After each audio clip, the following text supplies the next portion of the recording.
Allah says, if you are successful, if you pass, for you, I have prepared something. My reward to you is something no eye has ever seen, no ear has ever heard, no heart and no mind has ever imagined or contemplated.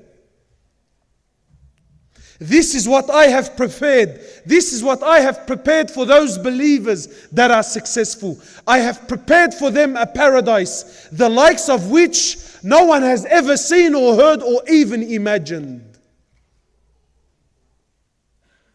This is what awaits you, my brother and my sister.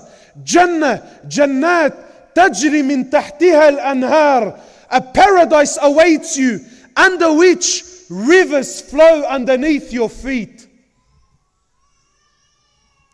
You know, I don't know what the condition is here, but I know in Sydney, property is based on water. The closer you live to water, the more expensive your house is. Is it the same here?